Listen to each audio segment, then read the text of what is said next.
एक गांव में टुनटुनी तथा रानी नाम की दो सहेलियां रहा करती थीं। रानी चिड़िया अपने नाम से विपरीत बहुत ही गरीब थी तथा टुनटुनी बहुत अमीर घराने से थी।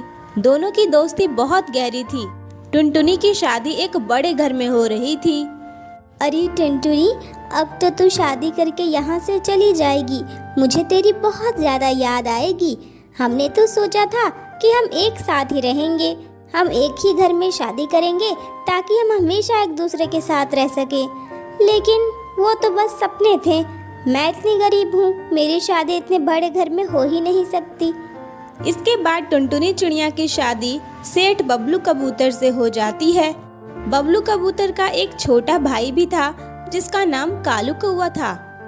बबलू कबूतर जहाँ बहुत मेहनती और ईमानदार था, वहीं कालू कौवा बहुत ही लालची और बेईमान था। टुनटुनी की शादी को काफी वक्त बीत चुका था। एक दिन वो अपने पति के साथ अपनी मायके आती है। तब रानी चिड़िया उससे मिलने जाती है। टुनटुनी, तू कैसी है? मैंने तुझे बहुत ज्यादा याद किया। तू तो मुझे बिल्कुल भूल गई। मुझे लगा था शादी के बाद तू यहाँ आएगी, लेकिन तू तो पूरे 1 महीने के बाद यहाँ आई है। अरे रानी, मुझे भी तेरी बहुत ज्यादा याद आ रही थी। अरे वो वहाँ बहुत सारे काम थे ना, इसलिए मैं जल्दी नहीं आ पाई। और तुझे तो पता ही है, मेरा ससुराल यहाँ से बहुत दूर है। इस तरह दोनों सहेलियां कुछ देर बातें करती हैं। ठीक है टुनटुनी, तू अब यहाँ आराम कर। मैं अपने घर जा रही हूँ। तुझे तो पता है मेरे घर में काम करने वाला कोई नहीं है। मुझे बहुत सारे काम करने होते हैं। ये कहकर रानी चिड़िया वहाँ से चली जाती है। टुनटुनी के दिमाग में एक बात आती है। वो अपने पति से कहती है, बबलू जी, मैं आपसे कुछ कहना चाहती हूँ। ये बात मेरे दिमाग में काफी समय से चल रहा है। अगर आपको रानी अच्छी लगी हो तो क्या हम आपके छोटे भाई कालू कौवा से उसकी शादी करवा सकते हैं? वैसे भी हम दोनों सहेलियां हमेशा एक दूसरे के साथ रहना चाहती थीं, लेकिन वो बहुत ही गरीब और अनाथ है, तो उसे इतने बड़े घर में रिश्ता तो मिल नहीं सकता। लेकिन आप दोनों भाइयों के पास तो पैसों की कोई कमी नहीं है। आपको तो ना कोई दहेज चाहिए ना कोई पैसा। तो क्या आप अपने भाई की शादी रानी से करवा सकते हैं? ये बात तो तुमने बिल्कुल सही कही टुनटुनी। हमें पैसों की कोई जरूरत नहीं और ना ही हमें दहेज चाहिए। रानी चिड़िया बहुत अच्छी लगती है, लेकिन शादी तो कालू कौवा को करनी है ना। जब तक वो रानी को पसंद नहीं करता, हम उसकी शादी कैसे करवा सकते हैं? मैं एक काम करता हूँ, मैं कल ही कालू कौवा को यहाँ बुला लेता हूँ और उसे रानी से मिलवा देता हूँ। अगर उसे रानी चिड़िया अच्छी लगी तो उन दोनों की शादी भी जल्दी करवा देंगे। अगले दिन कालू कौवा रानी चिड़िया को देखने के लिए आता है।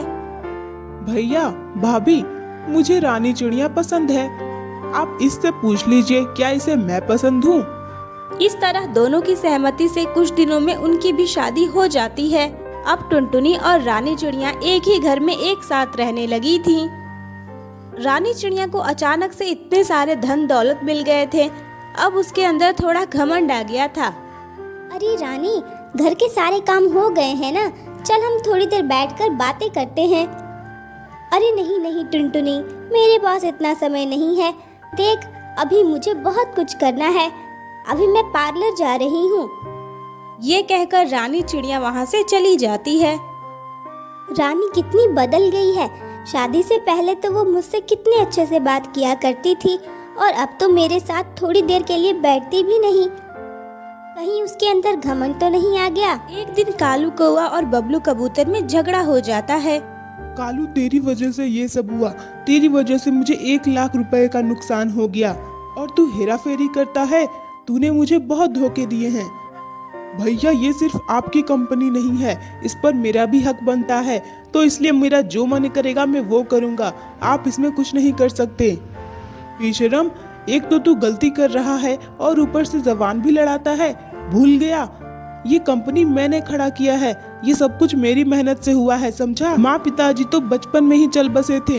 ये सब मैंने किया है और तू मेरी इज्जत को नीलाम कर रहा है। ये क्या हो गया बबलू जी? आप दोनों इस तरह क्यों लड़ रहे हैं? टुनटुनी, तुम्हें पता है कालू कौवा ने क्या किया है? ये 1 लाख रुपए का हेरा फेरी कर रहा है। हमारे बनाए हुए अच्छे अच्छे सामान को ऊंचे दामों में बेचता है और फिर नकली सामान बनाकर बेचता है। इस तरह तो इसने बाजार में मेरा नाम खराब कर दिया। अपने पति के बारे में ऐसी बातें सुनकर रानी चिड़िया को बिल्कुल भी अच्छा नहीं लगता। वो कालू कौवे को कमरे में ले जाती है। ये क्या हो रहा है जी? बबलू भैया आपसे ऐसी कैसे बातें कर सकते हैं? वो आपके बड़े भाई हैं तो क्या हुआ? आपकी भी तो इज्जत है। भले ही उन्होंने ये सब किया हो, पर हक तो आपका भी है ना। आप उनके छोटे भाई हैं, आपका पूरा हक बनता है। हाँ रानी, मैं जानता हूँ मेरा पूरा हक बनता है, लेकिन भैया हमेशा मुझे नीचा दिखाते हैं। अब तो मैं उन्हें इस घर से बाहर निकाल कर ही रहूंगा। हाँ, आप सही कह रहे हैं। हमें इन्हें घर से बाहर निकाल देना चाहिए। इसके बाद वो दोनों टुनटुनी और बबलू कबूतर को घर से बाहर निकालने का प्लान बनाने लगते हैं। भैया मुझे माफ कर दीजिए, मुझे अपनी गलती का एहसास हो गया है। मुझसे बहुत बड़ी गलती हो गई। मैंने पिता समान भाई के साथ ऐसा किया और इतनी धोखेबाजी की। मुझे माफ कर दीजिए, अब मैं ऐसा कभी नहीं करूँगा। कोई बात नहीं कालू, तुझे तेरी गलती का एहसास हो गया, यही तो सब कुछ है। तू अब ईमानदारी से काम करना, कोई भी हेरा फेरी मत करना। अगले दिन कालू कौवा एक पेपर लेकर आता है। भैया वो ये काम से संबंधित कुछ पेपर है, इनमें आपके साइन चाहिए। आप इसमें साइन कर दीजिए तो काम को आगे बढ़ाऊंगा। हाँ हाँ ठीक है, ला मैं साइन कर देता हूँ। हा हा हा, अब ये सब कुछ मेरा हो गया। निकल जाओ मेरे घर से। अरे कालू, ये तू कैसी बातें कर रहा है? दिमाग खराब हो गया क्या तेरा? दिमाग मेरा नहीं, दिमाग तो आपका खराब होगा। अब ये घर अब मेरा हो चुका है। आपने जिस पेपर पर साइन किया है ना, वो इस घर के पेपर थे। इस पेपर के मुताबिक आपने अपना सारा जायदाद मेरे नाम कर दिया है। अब आप इस घर से चले जाइए। टुनटुनी अपनी सहेली रानी और कालू से कहती है, कालू भैया, मैंने आपको हमेशा अपना छोटा भाई समझा, लेकिन आपने ऐसा किया। और रानी, तू तो मेरी सबसे अच्छी सहेली थी ना, तू मेरी दुश्मन कैसे बन गई? इसके बाद टुनटुनी और बबलू कबूतर वहाँ से चले जाते हैं। कालू कौवा ने कंपनी का नाम इतना खराब कर दिया था कि अब कोई भी उससे सामान नहीं खरीद रहा था। आखिरकार एक दिन कंपनी को बंद करने की नौबत आ जाती है। ये क्या हो गया रानी? देखो क्या हो गया, ये कंपनी तो बंद हो गई। अब हमारे पास पैसे कहाँ से आएंगे? सारे पैसे भी खत्म होने वाले हैं। अब तो हम लोग सड़क पर आ जाएंगे। हमने बहुत गलत किया भैया और भाभी के साथ। ये सब उसी का फल है। हाँ, आप सही कह रहे हैं। हमें उन दोनों के साथ ऐसा नहीं करना चाहिए था। चलिए उन्हें ढूंढ कर ले आते हैं। पता नहीं वो लोग कहाँ और किस हालत में होंगे। कालू कौवा और रानी चिड़िया टुनटुनी और बबलू को घर घर जाकर ढूंढने लगते हैं। आखिरकार उन्हें उनका पता मिल जाता है। टुनटुनी मेरी बहन, मुझे माफ कर दे, तू घर चल। घर? कैसा घर? वो घर हमारा नहीं, वो घर तो तुम दोनों का है ना।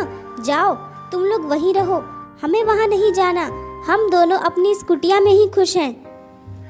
कालू कौवा और रानी चिड़िया दोनों से माफी मांगते हैं।